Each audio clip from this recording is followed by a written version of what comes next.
Welcome to the VMJPod graduate recruitment series, where we dive into the latest trends and innovations in early career hiring, featuring insights from industry top experts driving the future of talent acquisition. All right, so hey, look, before we get started, no one can do an intro better than the guest that we're going to have on. So, Kristy, do you want to maybe start off the conversation, give us a bit of a background, the history, especially the history with ANZ? Yep, thank you. So, unlike you, I don't have notes. So my name's Kristy Abbott. So as David said, product owner for career programs at ANZ. I'm in my 19th year of recruitment. So wow. I sort of realised that after we spoke the other day, David. So, I've been lucky enough during that time to work across a variety of different sort of settings. So agency, RPO, and then I'm in my 11th year with ANZ now. So lots and lots of sort of exposure to different areas of recruitment at ANZ, and lucky enough in the last 3 years to have moved into this role looking after career programs, so graduate, summer interns, those types of things. So, yeah. Yeah. And what sort of numbers are we talking about in terms of volume of in grads terms of that you're hiring at? Yeah, so, my team looks after Australia, India and New Zealand. So typically in any given year, that can be up to around 200 grads within that sort of space, and then another 70 or so interns. Yeah. In Australia, it typically sits around the 115 to 120 that we're sort of targeting to hire.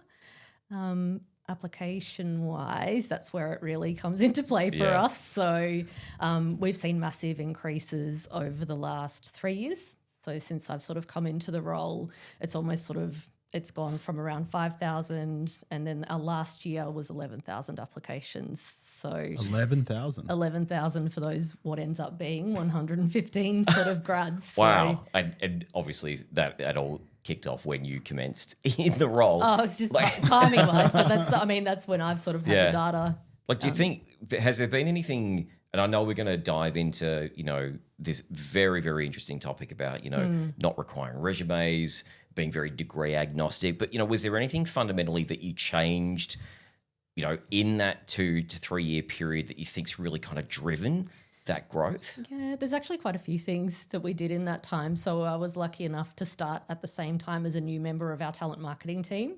And his very first project was getting into the nitty-gritty of grads, what drives them, lots of conversations with those that had just started with us to really sort of understand what it was about ANZ specifically that attracted them. And we know for a lot of them, obviously there's the scale of the business, but it's also things like that connection to purpose. So we are a very purpose-led organisation, and that ability to sort of accelerate learning and be exposed to lots of different things. So we did at that time shift a lot of our messaging, and then looked at the different channels which we sort of pushed that out on. So we do have some videos which we've set up on YouTube, and then there's the various job boards, of course, that we work with as well, and very active on LinkedIn. So I was going to ask, did he define the language that you were going out with, and was that very different to outside of the grad space, to say, attracting talent for hard to fill positions or other objectives within talent acquisition more broadly? Yeah, so there's that underlying ANZ EVP that sort of is there, but then it was overlaying that with the grad specific sort of drivers. So one of those for us is, this could be big.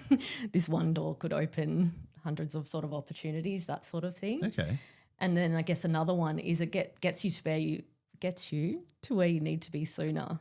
And that's something that we do achieve through the course of the program, given that they have the opportunity to rotate around 3 very different areas of the business.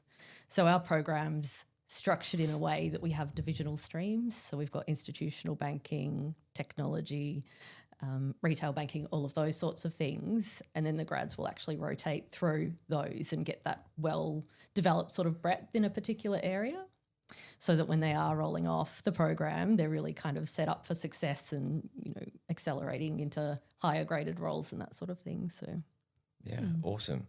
I guess the thread that we wanted to pick up with you as a part of the conversation today was this twofold change that you seem to have had, which was really quite interesting and hopefully unique to the team at ANZ, where you've removed the requirement to even put a CV in now for your application. Really keen to understand how your recruiters manage that and how your hiring managers dealt with that really early on. Yeah. But then also, and maybe where we can start is unpacking this notion that you've moved to a more degree agnostic position. You know, where did that come from? Yeah, I mean, I can't take any credit for that whatsoever. That has been in place for quite some time. So you may have come across Shalina Orr in the past, who my good friend and colleague was quite involved in a lot of that sort of work early on. But it really comes from, I guess, the idea that diverse backgrounds bring, you know, great sort of diverse thinking, and that applies no matter where you are across the bank. I would say that there's very little roles in particular that require a specific degree. We're quite open in that sense. And we do have a culture of thinking that, you know, if you bring people in with the right sort of mindset and ability and, you know, willingness to work in teams and be open to change and that sort of thing, then we can teach them the specifics of what they need. So, yeah. And then from even from a career pathway, a growth, a development perspective, you know, a lot of firms traditionally would go, okay, well, you've got X degree. Yep. That means you can do X, Y, and Z. You've clearly gone and done something different. You know, how has the business responded over the years to this notion of, well, they could be anything, we could put them anywhere. Yeah. How does this actually work? Yeah, and that's a great question, because we do, you know, there will always be specific areas of the business where that feels like more of a challenging sort of notion. So, you know, if I think about some of the areas where that really sort of deep skill within a particular financial sort of degree background is required, you know, there'll always still be a mix of students coming through. We do still typically see that when we advertise a particular divisional program stream, you do get students from particular degrees applying for those. But we are also seeing, as they progress through the assessment process, that our long list and short list sort of thing are having a really solid sort of mix there. Yeah. I think particularly useful is technology. So, of course, you know, we're looking at students from engineering sort of backgrounds. However, our technology sort of divisional program is so broad that we do still need people that can move into product owner roles or journey experts, BAs, that sort of thing. So, yeah, quite open. And we can teach them what to do. Yeah, and I guess that's the big bit, right? Like what have you then done from a development perspective, or even, you know, mapping out a career pathway post-rotation for these grads that, you know, may have never even considered a role in banking until, you know, they saw the ad and then decided to apply. Yeah. And I think there's a very common sort of feedback that we get, particularly for summer interns. So our summer intern and graduate hiring process is exactly the same as I'm sure for many organisations. It's a feeder for the grad program, and they will come in and they're like, this is nothing what I expected. Like, I expected a bank's like all boring and, you know, all numbers and that sort of thing. But, you know, we've sort of got, from a technology perspective, again, people getting around in their hoodies, doing their coding and all of that sort of thing. But there's lots of other interesting sort of areas as well. So from an actual mapping out career pathways, we're not really that prescriptive in terms of the roles that they must move into at the end of the program. So we're going through a process at the moment for our 2024 grads of looking at what that transition process looks like, and there's always going to be an element of choice there. So we'll work really closely with the divisional program managers on building out a marketplace, really, and then they can kind of look at where they want to go, or they can actively apply for roles too.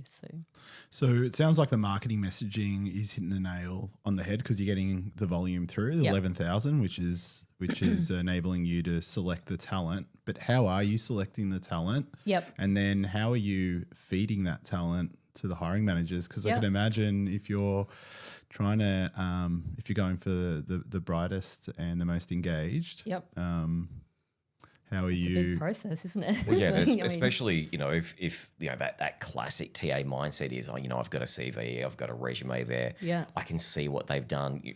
The fact that you guys have removed that adds another interesting dynamic over the top. Yeah, and I guess for us, you know, talking about the process itself, it is heavily reliant on digital, so using assessments and that sort of thing. Yeah. But we do overlay that with a human touch as well. So mindful of the fact that for many graduate campaigns, you're advertising for up to a month. So what that means for the candidates that are applying on day one is they might apply, do all of their assessments really quickly, and then they have to wait and they're just wondering what's coming next sort of thing. So our team's really quite deliberate in terms of making sure that there's a lot of sort of touch points in terms of updates.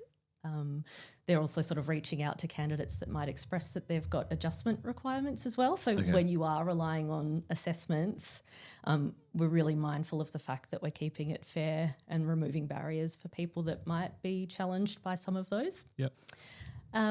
So in terms of the process itself, so we have eligibility criteria. So currently for us, that is that you're graduating from any degree, as we said, this year or have done so in the last 3 years. And then that's coupled with the work rights. So for us now, that is citizenship or PR for the program. If they meet that requirement, they're moved on to the first sort of assessment. And that is something that we've actually reviewed over the course of last year and have just launched a revamped sort of assessment process, which has reduced the number of actual vendors that the candidates are required to go into the platform. So it's a bit more streamlined and helps us in terms of, I guess, keeping the branding around that experience as well.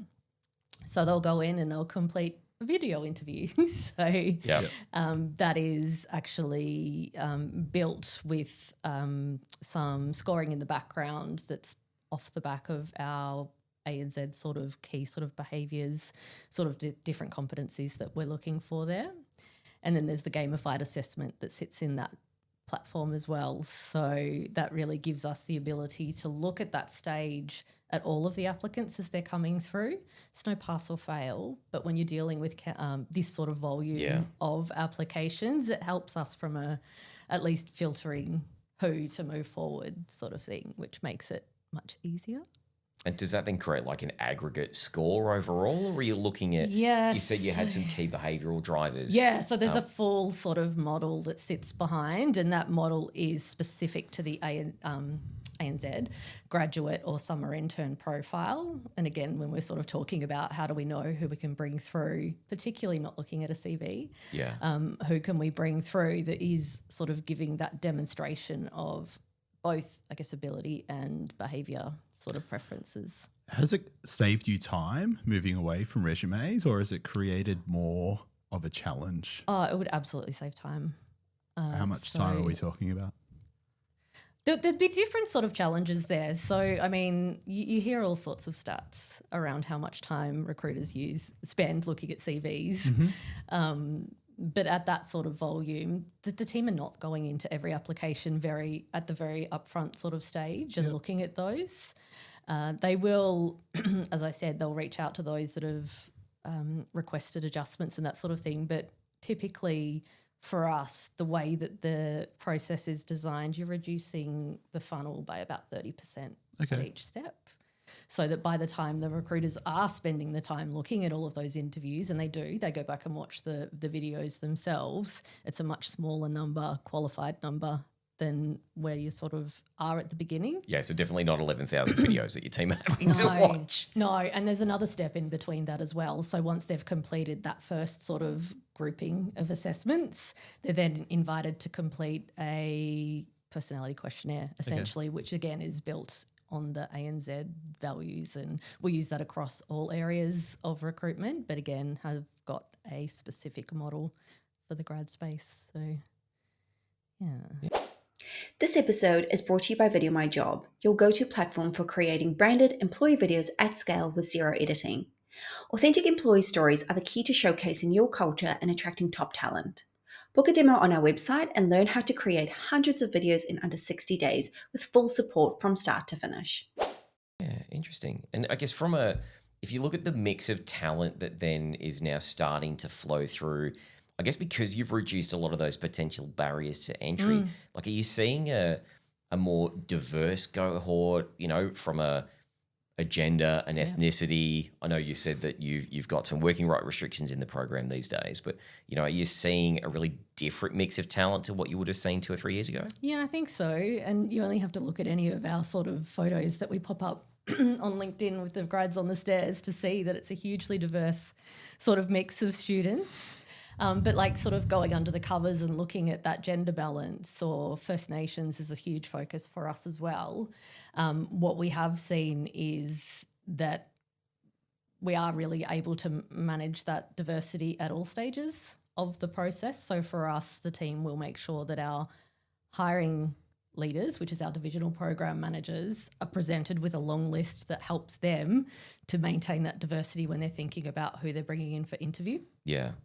So I didn't actually cover beyond once the candidates have completed their assessments. As I said, the team will look at for each division what that long list will look like, and they will then sort of work really closely with the divisional program managers in terms of presenting them with the details for their candidates. Yeah. And again, we don't do that within our ATS because we don't want them looking at anything that might be, you know, open to bias, unconscious or otherwise sort of things. So What are the things that you're removing?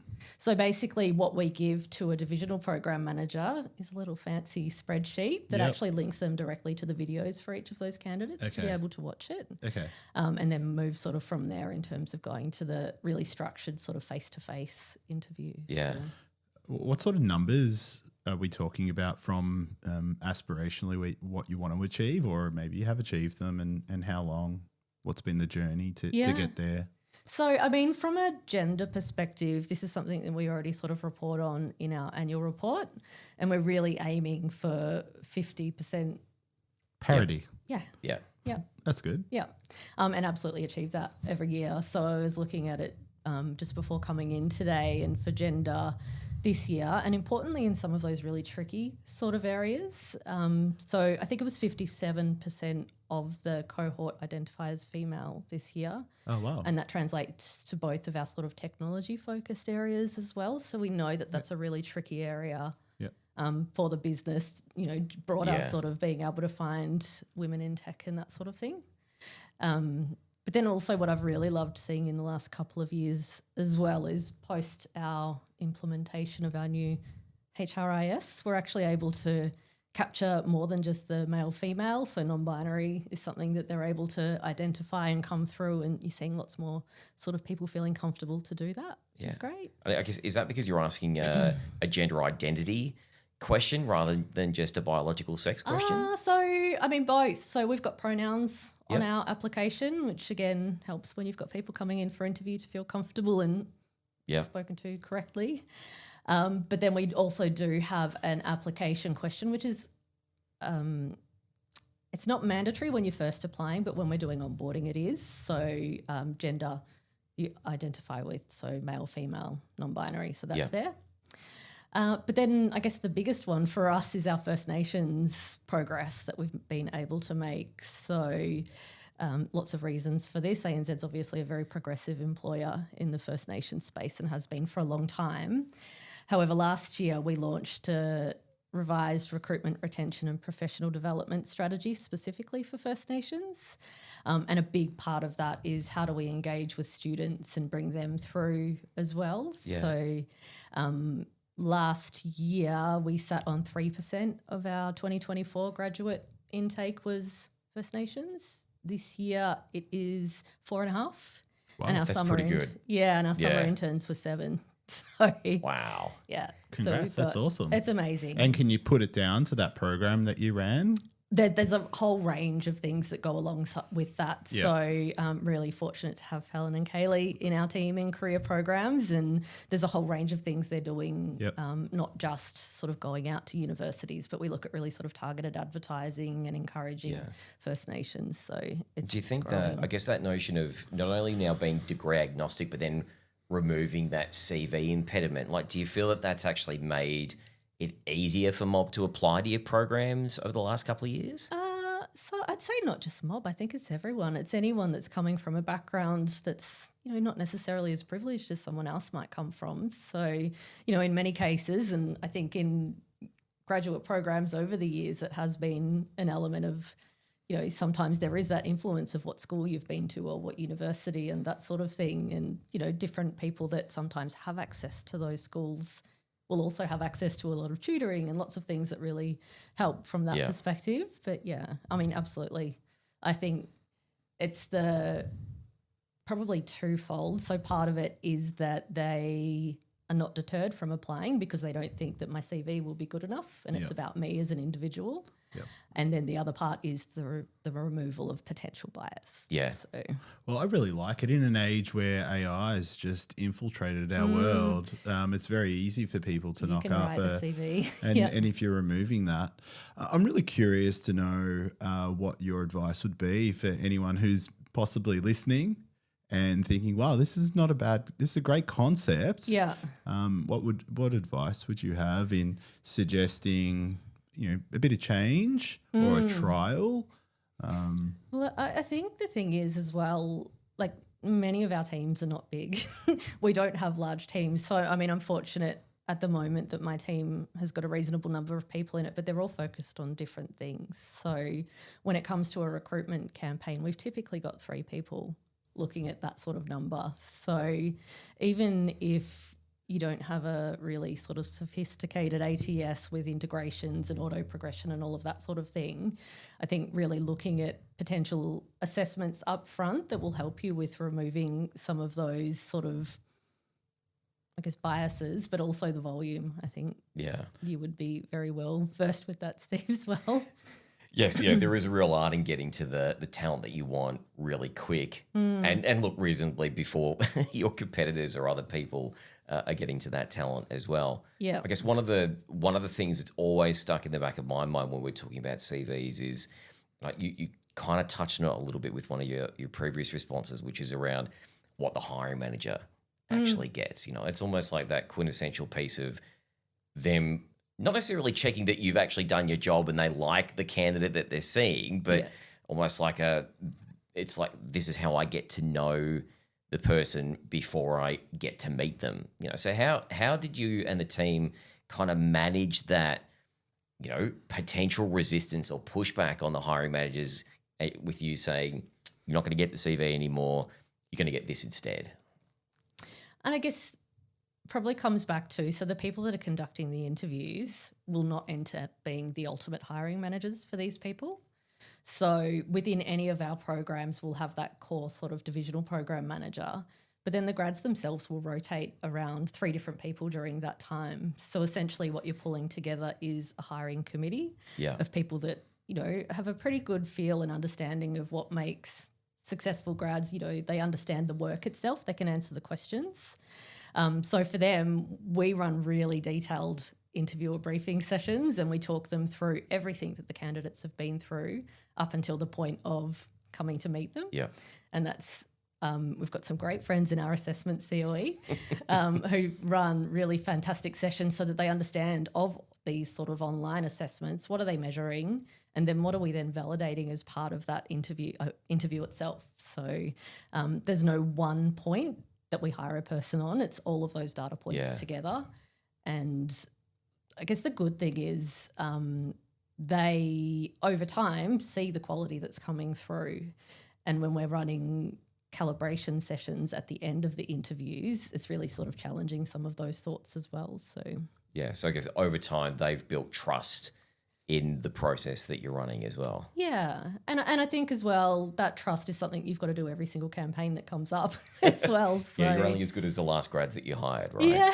Yeah. But it's also, you've got different people coming in to be involved in the program and different perspectives and that sort of thing as well. So, it's not a job that just stops.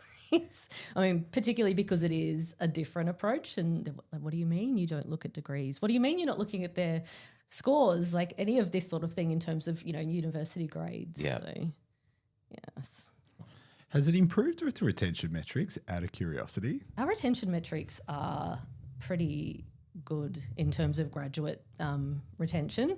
So I would say that absolutely the retention that we have for roles that are on par with the grad sort of roles across the bank, what we see is that for grads it's much higher.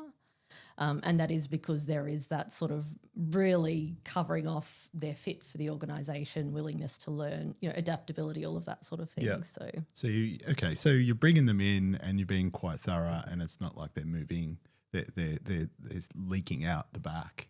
It's No, I mean, certainly not during the program, and then beyond the program, that retention's what I'm sort of talking about in terms of them staying beyond that as well. Doesn't hurt that they get a massive increase at the end of the program. But they are, I mean, we're bringing them in on the basis of their potential, and we're really confident of that based on the process that we run them through. So, have you then kind of gone and done any longitudinal studies or looked back over grads for several years to iterate that, I guess, that success profile? Yeah, so that is absolutely what we did last year. So when we were looking at the mix of the assessments themselves, we spent that time, it was a range of different things. So we spoke to the divisional program managers, we spoke to line managers, high-performing grads as well, to understand from their perspective. There were surveys and workshops that we sort of did. And so off the back of that, we have refined what the models look like and the process itself. So obviously a lot's changed in 5 years, which I think had been since the last time it was sort of reviewed. So Yeah, okay. it's definitely not set and forget, that's for sure. Have you guys done, or has there been like a lessons learned piece that you do on a regular basis as you go through that recruitment process? I think it seems to be because it's so programmatic, and as we know, talking to our colleagues in the industry, it can be incredibly transient to sit within the grad space. So like, how does your team, hopefully you don't get too much churn in the group, but how do you continually then go, this CV piece, it absolutely worked, or this team had some real challenges with it. What are we going to do next year? How are we going to change it up? Potentially even for your summer intern program that kicks off straight after. Yeah, again, great question. So we love a retro at ANZ. So probably could tell from my role, or maybe you couldn't, but product owner, we sort of still work in a very agile sort of way. So at the end of every campaign or event that we're running for the grads, we will run that retro and look at, what worked well, what are our opportunities to change, and then we will tweak things as we go. So it's very much focused on, recruiter experience as well, because obviously, like you say, any recruitment role, you want to make sure that the team are happy in what they're doing. Otherwise, they will look at other things. Again, we're fortunate because our team, no one does just recruitment. It's program delivery and that sort of thing. But we'll also get that feedback from the candidates themselves, from our line managers, that sort of thing. So, yes. Yeah. Nothing stays the same. It can't. Well, at least it keeps the job interesting, right? Yeah, it does. Yeah. Definitely. Yeah. Cool. Well, I think it's been a fascinating conversation. And I'm sure if people wanted to get to learn a little bit more about taking a step forward to discover or even be able to ask questions, you're available to LinkedIn. Yep. Yeah, I saw how many people follow you on LinkedIn when I was doing a little bit of background. I mean, look, I know we know each other outside of this setting, right? But then just kind of sitting there and going, wow, a lot of people look at the stuff that you do, and clearly there's a lot of grads that are in there as well. But fine for the industry to kind of reach out and pick your brain and go, anytime. Yep. Hey, this resume thing sounds really interesting. What pitfalls, what traps should I avoid as we're rolling it out? Yeah, definitely. Yeah. Always happy. Yeah, it is. Look, I think, and Dave, I know VMJ is still kind of new in the grad industry, but it's probably one of the things that's really, really great about working in this sector in, across any number of countries. We're super competitive, but it's incredibly collegiate at the same time. 100%. Yeah, like the amount of times that we have then sat in a room, gone to a round table discussion, or, sitting on the same table at an awards night or something like that, and you just, pick each other's brain, and everybody's happy to share, even amongst your direct competitor set, because I guess you always take that philosophy that we're all hiring early career talent. Yep. We're all developing early career talent. At some point, we're probably going to try and steal other people's early career talent, right?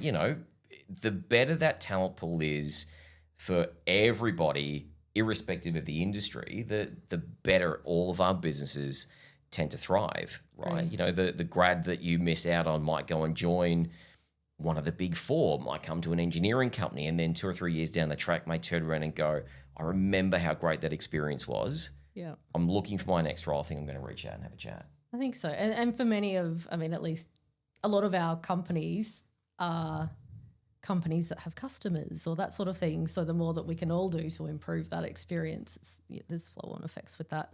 We actually, one of the upcoming AAG events will be at ANZ. So if anyone's there and has questions, feel free to reach out. So In Melbourne? yeah. Yeah, excellent. All right. So any of the Melbourne gang that are listening, hopefully if this is out by the time that next AAG event's on, then pick Kristy's brain. I'm sure she'll be happy to have a chat. Well, thanks for joining us on our episode. Love to chat. Yeah, no, it was great. Really appreciate you coming down. Awesome. Thank you.